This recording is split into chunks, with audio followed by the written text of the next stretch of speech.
Let me say a pleasant good evening. Welcome to you, Professor Augustine. Thank you. Thank you. Let me just, of course, let the viewers know I'm speaking now to Professor Arthur Augustine. He's CEO of the Ontario Mediation Center in Toronto, Canada. He was born on the outskirts of Laventille near Mova. He migrated to Canada in the early 70s, just after the Black Power Revolution. The Black Power Revolution of the 70s made him conscious of the plight of the black man.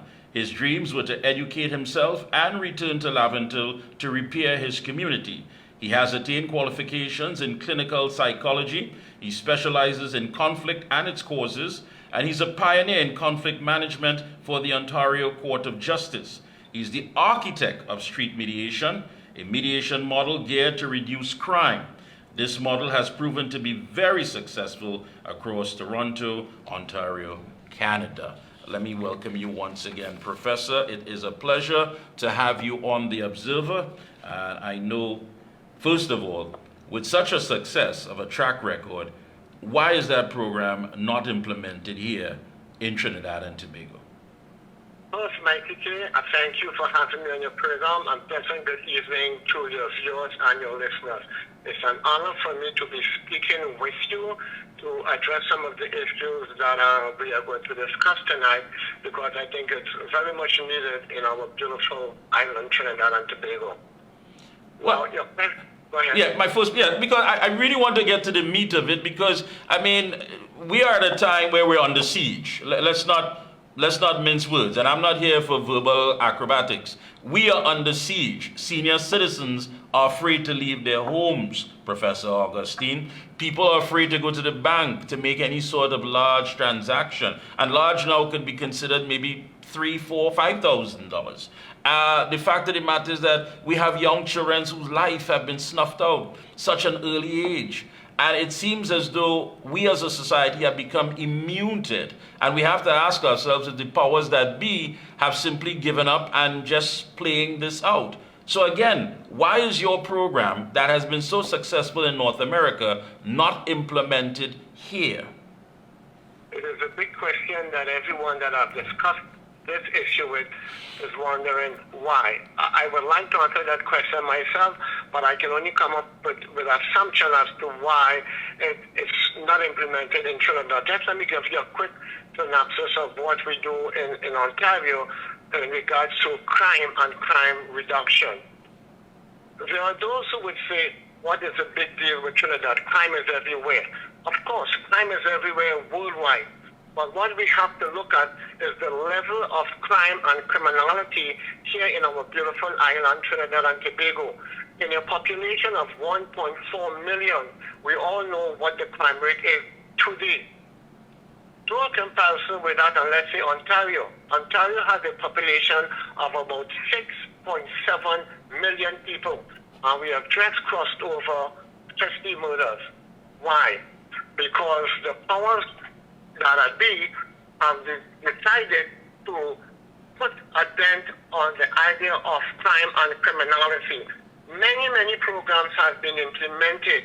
For example, street mediation, the program to which I am the architect. I am Trinidadian, born and raised. I love my country. I traveled abroad, and I did everything in my power to educate myself, to study how I can solve the situation that's happening here in Trinidad. I came to Trinidad and I presented my proposal to many of the different agencies, but nothing came out of it. In Ontario, the powers that be, they send me to different communities, the indigenous communities and other cultural events, for me to implement my program to help people or train people how to behave in a conflict situation. It's no mathematics, it's no big deal. You have to train individuals how to behave in a conflict situation. We take it for granted that people know, but the reality is they don't know. But let me ask you, Professor, I mean, when you talk about training people, I mean, the basic fundamentals of that is something that, you know, we are a product of our environment. All right, that's the first thing that has to be established. You brought up in a home, one is expected, I'm just saying expected, it doesn't mean it's going to happen, but you expect that you have the basic fundamentals of right from wrong, how to conduct yourself, how to behave when you walk the streets. But how much of that is overshadowed by a culture? A culture that at the end of it all, especially when you zero in on the young black male, that is expected a certain sort of behavior. A behavior that is acceptable, and many people who live outside of that will simply look in and say, well, listen, that's just how they are. They can't change. It's generational. It's somewhat made up in their whole DNA, their whole social DNA, that these are the individuals who basically commit all the crime. They're branded as that. They're labeled as troublemakers. How do you deal with the fact of finding a balance there where one is expected to behave in a certain manner, but yet still the culture will say, listen, this is expected of you? I am from that very same culture to which you speak. When I was a youngster growing up in Laventille, or going to school in Laventille, if I was to go home and say to my parents, John slapped me, my parents would tell me, go back tomorrow and slam John, or beat John, or defend myself. That was the wrong way we were taught. We were taught to defend ourselves, to be aggressive. That is the wrong way. We have to change that idea, that concept in our young people's mind. For example, most kids today that are getting conflict, we have to teach them how to walk away from conflict, from telling your opponent, listen, what you said to me hurts my feeling, what you're doing to me gets me angry, please do not do it. And talk, you have to train children. We have to actually go back and speak to the adults who are telling their kids to defend themselves. But again, I mean, when you're molding young minds and dealing with a very impressionable, I mean, at a young stage, that whole adolescent stage and what have you, one is not expected to sit down and reason. It's not a matter of let's squash this. I didn't like what you did to me, especially if you come from an environment where people do not openly express their emotions or their feelings. That conversation, that narrative is not going to take place. Instead, what we have is, listen, yeah, I went to school today and he tried a thing and I jam him and I hit him a cuff in the head and, I show him, hey, don't play with me. I from so-and-so area. I mean, that in itself is what earns you your street credence, your street stripes. So again, we are dealing with a culture here when in fact what you are talking about is expected behavior. How then do we find the balance in that? We have to start from the elementary school level to teach the young kids how to behave in a conflict situation. For example, again, if someone were to strike you, you don't strike them back. You don't render evil for evil. You teach the individual how to walk away from conflict. And that is what we do in Ontario. We teach young kids' souls how to walk away from conflict, how to speak out and say to someone, what you did to me, I don't like it, that hurts me, that's painful, do not do it. We do not render evil for evil, because at the end of the day, if this is continued, when we reach our adults, we have an environment of violent people. And this is what we are experiencing today in our beautiful country. So we have to, from an early age, teach the young kids how to behave. Let me give you an example of something that happened in my household many years ago. My 6-year-old daughter came home and said to us, the best way to conserve water or to save water is when you're brushing your teeth, turn the pipe off, wet it to brush, turn the pipe off, brush your teeth, turn the water back on. And she was taught that in school. She came home and she taught the household what we can do to preserve water. It became a rule in our household. So if we teach young kids at an early age how to resolve conflict without fighting, without arguments, they themselves can go home and teach their parents how to behave in conflict situations. It's a simple recipe. It's no big deal. You do not require a lot of training. It's simple, step by step, teaching people how to behave in a conflict situation.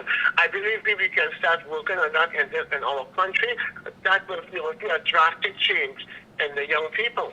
Well, I hope so. I mean, when we look at what we're facing here, We just had a budget presentation, over $2.5 billion allocated to the Ministry of National Security. And that in itself may not be everything, that may just be part of it. And right now, as I'm speaking to you, our murder toll is 462 for the year for 2023. And we still have about, 2 more months to go. So what you're talking about there, many people are saying, listen, at this point in time, how do you deal with a country, citizens who may want a quick fix and saying, listen, what Professor Augustine is talking about is pressing that reset button. And we, at this point in time, do not have that luxury. So how do we get things going? We can we can implement what I have or what has been working in Ontario, street mediation. And as I said, street mediation in a nutshell is simply teaching children and adults how to deal with conflict situations. We have to teach people. We are not born with the ability. A lot of us didn't even make it far to school or academics. So we really do not know how to handle conflict situations. Things like road rage. It is with your wife or your spouse. It is with your jobs. It is with the individuals on the street. We do not know how to handle it. My street mediation program is there to resolve and teach people how to walk away from conflict. It's a simple recipe. I brought it to Trinidad. I've tried to have it implemented, but it fell on deaf ears. But I'm willing to do what is necessary to work with the various government to see how we can implement this program into our society. It's basically not a fixed quick, but a permanent fix. We will see a drastic reduction in the crime situation. I understand what you're saying. And of course, based on what you're saying, a lot of that would focus on personal discipline. But my thing is, if you come out of that environment and you go and you learn that sense of discipline, what it takes to, restrain yourself in these situations, you still have to re-enter that toxic environment that you came out of, that shaped and molded you and created you, to believe that at the end of it all, once someone attacks you, your only logical response would be to attack them. So how much focus is put on that personal discipline in your program to keep someone not from backsliding? You have to remember, I came out of the very same environment to which you speak. I basically trained myself because I hated violence. I grew up seeing people doing all type of violence. In my days, it was not the gun. It was the cutlass and the razor. That's how we grew up. And it was hideous. I hated it. But what I had to do, I had to train myself again. We have to train people. In the early 70s, when there was the Black Power uprising, young men will come to the different areas in Laventille and in Morvan and Belmont and teach us about the importance of blackness, about black beauty, about loving yourself, and training people how to accept themselves as I am somebody. So this is what we have to do, and this is what my street mediation program is geared to do. It's not inviting people to a group, but we come out in this community, the various communities, amongst the various people, and teach them how to behave in conflict situations. We come to you, we're not asking you to come to us. We have enough advocates who are willing to go into these communities, because we all basically, at the end of the day, have had roughness in our life, and we know how to train and how to deal with people who are experiencing that. There's an old belief, first you have to be young and ignorant before you become old and wise. But we can teach people how to be old and wise even if you're young, by simply walking away from conflict. We have the means, we have the techniques to teach people how to handle and to control the emotions in difficult situations. Yeah, the program works, and it has proven to be very effective in foreign countries. Let me ask you, of course, one of your dreams was to return to Laventille to assist and repair your community. Have you returned to Laventille recently? I've returned to Laventille, I've returned to Trinidad, I've returned to my community many years ago. I would say from 2006 to present, and I've been trying my best to implement the program, but it's been falling on deaf ear. And I will never give up because I love Trinidad. Trinidad is a beautiful country.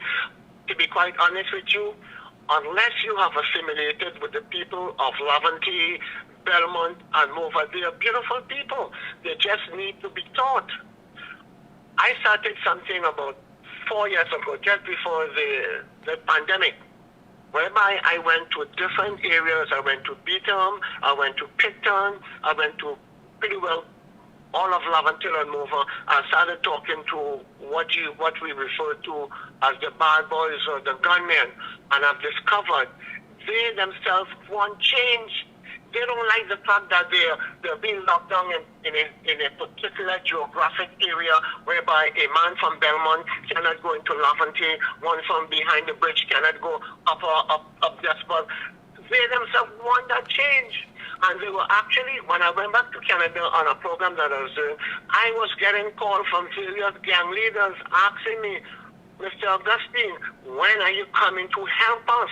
They themselves want change. They don't like the life that they live in. They do not like the fact that they are stuck into a particular geographic locale and cannot get out.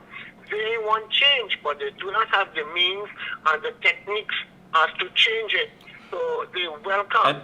And let me ask you this, Professor Augustine. I mean, someone's ignorance or someone's negativity is always beneficial to someone else, some other group, as the case may be. That sense of consciousness that you, of course, came to light to you during the 70s and Black Power, understanding, of course, looking at another individual with the same skin color and changing the perspective that this is not my enemy, this is my brother, he is a king, we are on equal footing. That didn't come about overnight.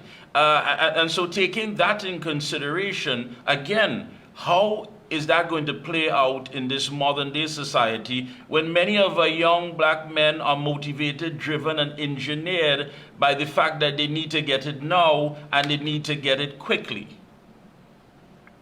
Very good question. The thing about it is that everyone wants it now, like you said, and want it today. They do not want it tomorrow.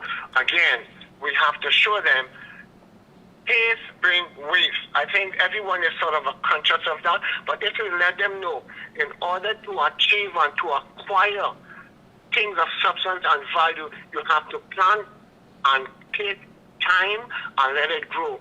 Again, it all has to do with teaching people how to deal with life and life situations. Haste make waste. It's a fact. And a lot of these guys has become so bewildered with not achieving and not acquiring that they actually don't care. But we have to teach them. Like I asked a couple of young guys, don't you guys think about traveling to wherever, other parts of the world and enjoying and traveling? And they will say, no, for them, life basically ends at 25 to 35 because they have no hope. Yeah. And I said to them, if I can show you that there is hope, would you be willing to flee from the way that you are to another way, to let you see how the other half lives? And my friend, I'm telling you, these young men that you call gunmen or bad men or whatever they call today, they are willing to take the plunge because they themselves do not like the life that they're living. It does not take much. It just takes persistence, conviction, and dedication. My group, we have that to offer. Street mediation is what needed in Trinidad and Tobago. Now, it is what is necessary, what will help the young men to aspire to greatness. I grew up in violence, and I know both sides of the coin. I have no fear for my community. I love my people. We are a very, very beautiful and strong race here in this island, Trinidad, and we can fix our young people. We can make Laventille be proud. I believe in the reconstruction of Laventille, and with Laventille, Belmont, Mova, and its environs. Thank you so much, Professor Augustine. It has been a pleasure indeed. I know we have to get a part 2 of this interview because we need to expand on other matters involving, of course, this very same program that you're talking about. Again, I want to wish you and your entire team best of luck, and we will be speaking with you periodically, having the pleasure, of course, to share your program with the viewers of The Observer and, of course, across the region. Thank you again. Thank you, sir. The pleasure is mine. It's been a pleasure. Do have a good one. Take care. You as well. Thanks.